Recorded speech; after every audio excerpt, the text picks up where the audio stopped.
Hi guys, welcome back to my channel. I'm back with another recap of Tyler Perry's Sistas, the mid-season finale. We got season 9, episode 11.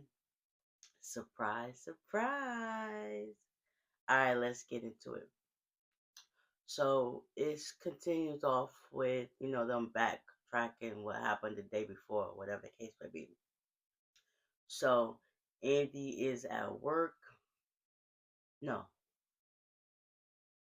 Karen, she's basically telling her mom that she really wants to hold faith now, and her mom was like, I'm just going to go take a nap in your room if that's okay. And she was like, yeah. So she held her baby. She was keeping it together, talking about like, oh my gosh, she's so beautiful, your sister forever. And her mom was like, we're gonna be in your heart forever. And it was just like, okay. So she basically put on a brave face just for her mom. But as soon as her mom went into that room, she took her hat off. She started making like, not, she was cooing, but she wasn't crying. So she ended up putting in her bassinet. And then I guess she decided to, you know, make that letter or whatever the case may be. So, um, Andy, she's at work. Just so happens Hayden comes into her office talking about how it's funny how he's sticking up for Fatima even though Fatima and him still got beef. She talking about how you never got gifts, like you jealous of Fatima because she got all them gifts. Those how power clients, whatever the case may be. But it's just like Andy. I know she felt type of hurt, like it's like dang.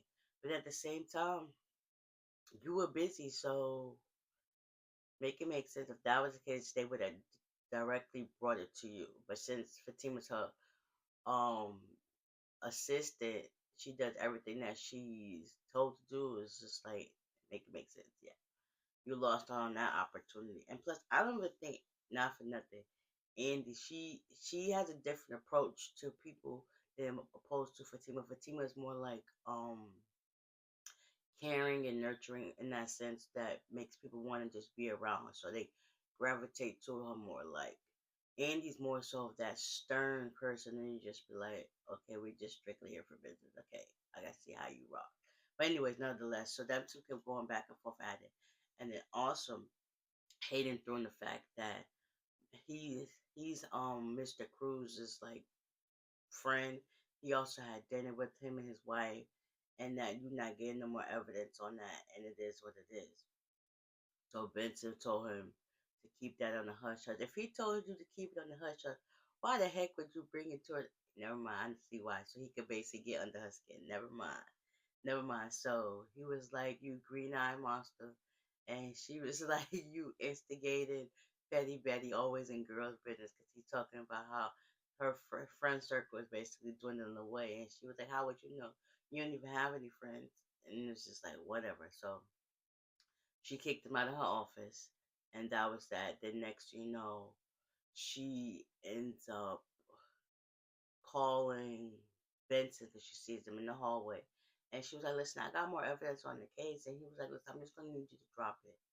She wasn't trying to hear that. She just going back and forth. She was like, "I like you, but yeah, focus on just doing what I actually do. Other than that, you could be gone."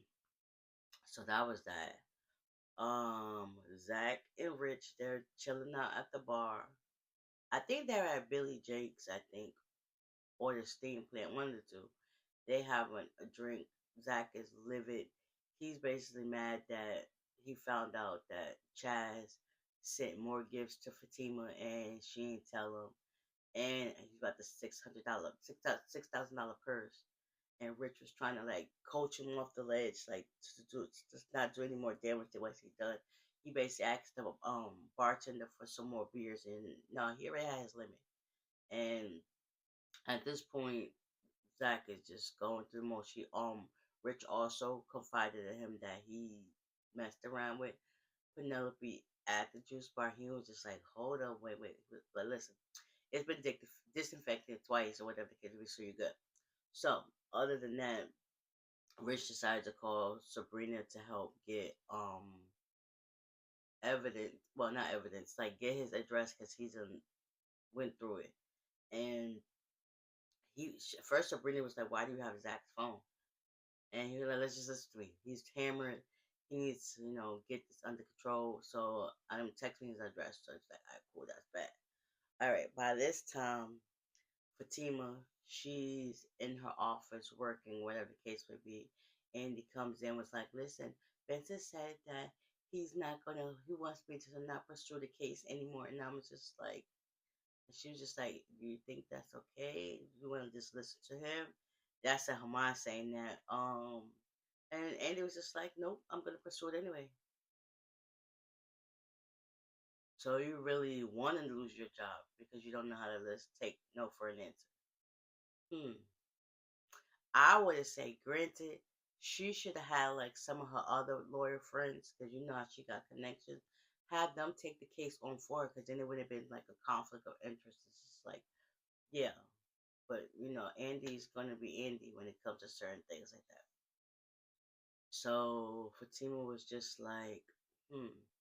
Because also, Fatima ended up getting a call while she was at her desk about her doctor's appointment, and then she realized that Zach said what he said, and it's just like she was already livid, but Andy came in and said what she said, and I guess we're gonna hope for the best for Andy.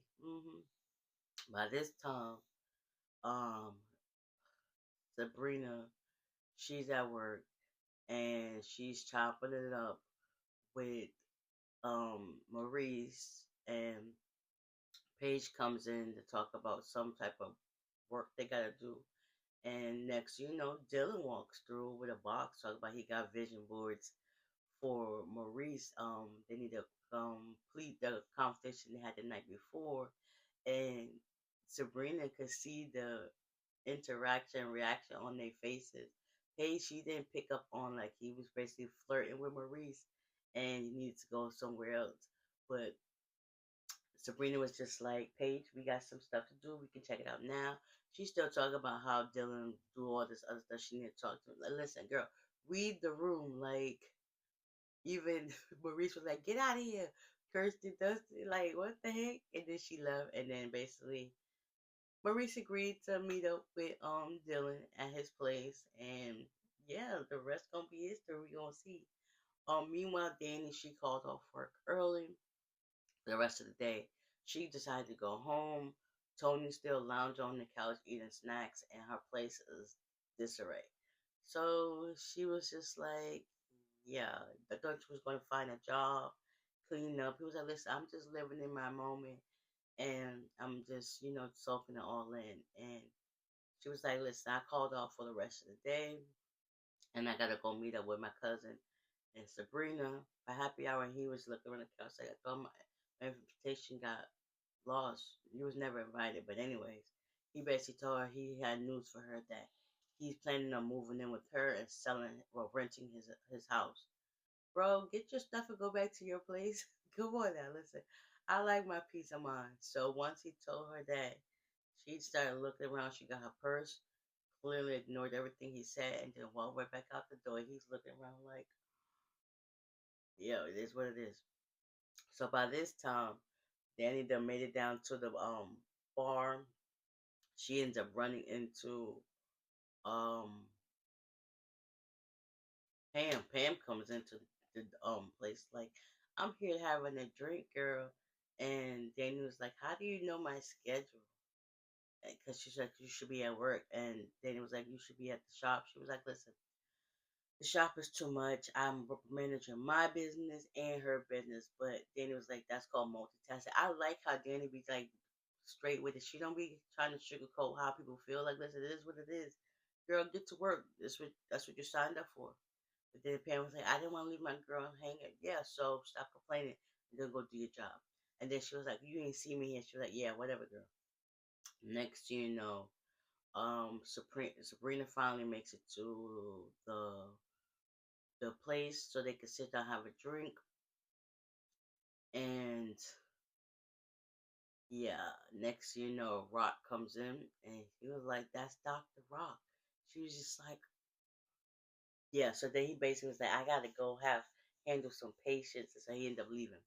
So Once Danny found out that that's the dude that Sabrina slept with, it was just like I literally saw his, yeah, yeah, it ain't go right about that. Next, Aaron comes home with groceries and he's calling for Karen. She's nowhere to be found. Next, Miss Lisa comes out of the room and they're just like, "Where's Karen? Where's the baby?" They was like, "Hopefully she didn't drive because she's not up to driving right about now." So they ended up calling her phone. Phone was there. I don't know why they didn't notice her pocketbook still on the couch. So her phone was on the nightstand, pocketbook was on the couch, the keys was on the nightstand, and it's just like, so where did she go with Faith? And they started calling Danny, and they started calling Sabrina. Basically Danny answered, and it was just like they can't find um Karen, and she was like, "Well, I just saw Pam, and she said she wasn't there too, so maybe she's just laying low after that. Cool, I'll probably call her back at the later date." So after that, by this time, Andy goes home for the night, and Fatima, she before she left, she got a call from Sabrina telling her about the exact situation. She's like, "Cool, bet on that." So then she just heads home for work. So by this time, Andy's at home. She's talked to Dr. Vaughn on a phone call, talk about how she's still going to pursue the case and stuff like that. And then he was also like, "How was Fatima doing?" She was like, she was a little bit off and stuff like that. So he was basically telling her, like, I know some people like that, like, how they still want to pursue stuff even when they're told not to. Basically talking about her, and it was just like, all right, cool, I got about to go. He asked her what she gonna do for the rest of the night. She said she's just gonna eat some pasta and watch some TV, and he'll talk to her later. So she's like, cool, bet on that.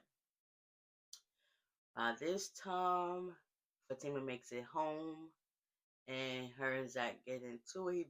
She basically told her, "My choice, my body. How dare you talk to my doctor without my permission and stuff like that." And he was like, "Listen, they called me and I just told them what to do. We were exploring other options." And she was like, "Cool." So he tried to get up on her face. They were throwing pocketbooks at each other. The way her shot was before that pocketbook was like, let me throw stuff at me. He was like, whew, real quick and easy with it, swift with it. So they was doing that. Then he was like, "You don't have nothing else you want to get off your chest?" And he was like, "No." He was like, "Listen, I heard you talking to Danny talking about how you was happy my baby was no longer here and we don't have to deal with Carol like that." And she was just like, "I didn't mean it like that." And she was like, "I'm not doing this with you." So she ends up getting her purse and she's going back outside the door. Next thing you know, you got Chaz outside talking about, well, well, well. And she was like, "Chaz, what are you doing here?" Next thing you know, Zach comes out like, "Yeah, I want to know that too." Uh-huh. Yep. Because Fatima had also confronted him about the whole Chad situation. So yeah, they was already on 10 with that. So by this time, Aaron ends up calling Danny and them back at the restaurant talking about they can't find Karen because they end up finding a note. So yeah, by this time, nobody could get in touch with Andy. Just so it happens, somebody she thought it was her food calling, and she said send him up. And next you know, who was it? Surprise, surprise. Gary. Talking about, I need you, Andy, girl. Tuh. Andy, you was in the world triangle. Like, you need to let this man go. Like, ugh. Next thing you know, that's it. Next week, it shows Danny pulling up to Andy's place. And as she opens the elevator, she's standing there watching Andy and Gary. She's just like, oh, hopefully we find out what Karen is. And yeah, this episode was kind of crazy, but at the same time, we need that type of in his life. So with that being said, hopefully you guys enjoyed this recap and can't wait to when the next of the season starts. So yeah, bye.